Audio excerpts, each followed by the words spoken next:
Here today we got steak from the football game up in the suites. So that Cultivate will come in after every football game and just take all the remaining food and then develop it and put it into packages for the local kids. Oh yeah.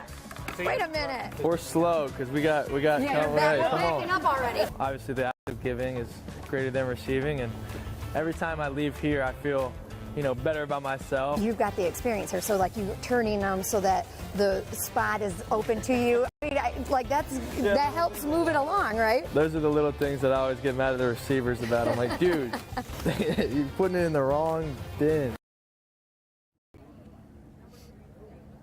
Well, we are joined now by Riley Leonard's parents. We've got Chad and Heather Leonard, and we just watched a clip of Riley and I working at Cultivate, and just his volunteering. He's so active in the community back home and here. Where does Riley get that giving spirit from? I think first, he's learning from his grandfather, who started a charitable organization 20 years ago. So he's seen that, and I think we've always tried to instill just kindness and being, giving to everyone, friends, family, strangers. So we've tried to instill that. So hopefully, he's followed that. We'll have a special story on the Buy a Brick Foundation with Gib Leonard coming up for the playoff show, because we're going to have a playoff, hopefully right here in South Bend. Yes, well, and it's not only off the field, right? I mean, that leadership has transitioned to on the field this year. Let's face it, Notre Dame quarterback position throughout the last 100, it's been a heavily criticized position, right? You're the quarterback of Notre Dame. Yes. And he's faced some of that criticism after NIU a little bit, but he's risen up from that, and we've seen him take on a leadership role here at Notre Dame. What do you attribute that to? And have you had conversations with him about that, and how has that gone? Yeah, I think he's just confident, and he knows who he is, and he stays away from social media, and he just does the best he can every day. Yeah, I think, he likes to have a little chip on his shoulder. Nobody wants to hear anything negative, but you rise from it and you try to get better from it. Yeah, and it's a story that kind of blew up on ESPN, the motivational Yes. messages that you would send Riley before a game. Does that still happen here at Notre Dame? It does still happen. I text him the night before the game every week, just to remind him, stay humble, stay true to yourself. We love you, but, go out there and play hard. And So that motivational text, it is, you suck. Yes. That's coming straight from Mom. I love it. Yes. That's awesome. Yeah.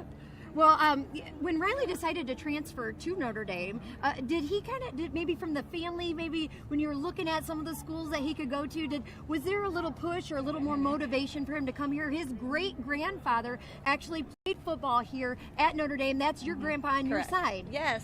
My grandfather played in the late 30s. Served in the war and came back to get his master's.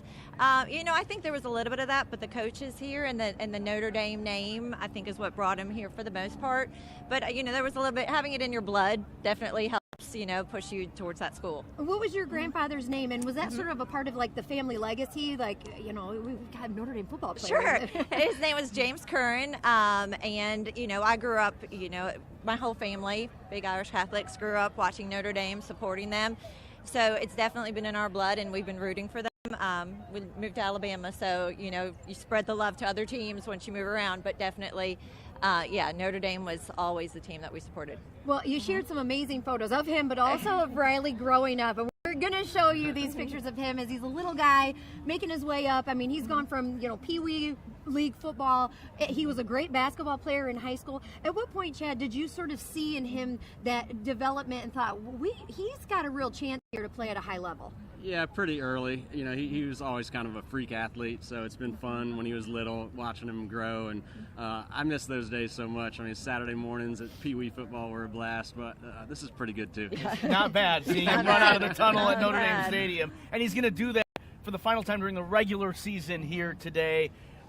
Talk about some of the emotions that you guys are, because everybody talks about the players and the emotions they have, but as parents, what kind of emotions are you feeling today? Well, a little premature because we'll be back in a few weeks, right? Yes. So I love the way he thinks. Yeah, Senior Day should be in a few weeks from now, but no, it's going to be sad, when that day comes, but we're just hoping it's not today. Yeah. How about you, Heather, just to walk out there, to walk him out of that tunnel and onto the field? It's going to be so emotional. Like we told Riley, one of the greatest joys we've had in our lives is just watching him happy out there playing sports. So being out here and being able to walk across the field with him, I hope I don't cry too much, but I mean, I'm his mom, so I know it's going to be very emotional. The season has gone by in a blink of an eye. Oh my gosh, so fast. And I can imagine from watching it in the stands, and I'm sure you've traveled with him every game. I mean, it's gone by fast. Way too fast. Yeah, we want one more try, one more season. Well, we all hope that we get another game or 2 or 3, so we're excited. Yes. Thank you for being here. Thank you. You know, as a mom myself, and I say this genuinely, not just saying this for camera, but just the opportunity to meet Riley and talk with him. He's just such a genuine person, and you can tell whatever he does next, whether it's football or whatever it is, he's making a difference in our world. And so thank you for what you've done to raise him and bring him here to Notre Dame and be a part of this world. We've loved it. We've loved every second. And take it all in and enjoy it today. Yes. Yeah, all right. Yes. Well, we have so much more to come here before we say goodbye on ABC 57 Kickoff for Senior Day. Our final predictions coming up on the other side of the break. Stay with us.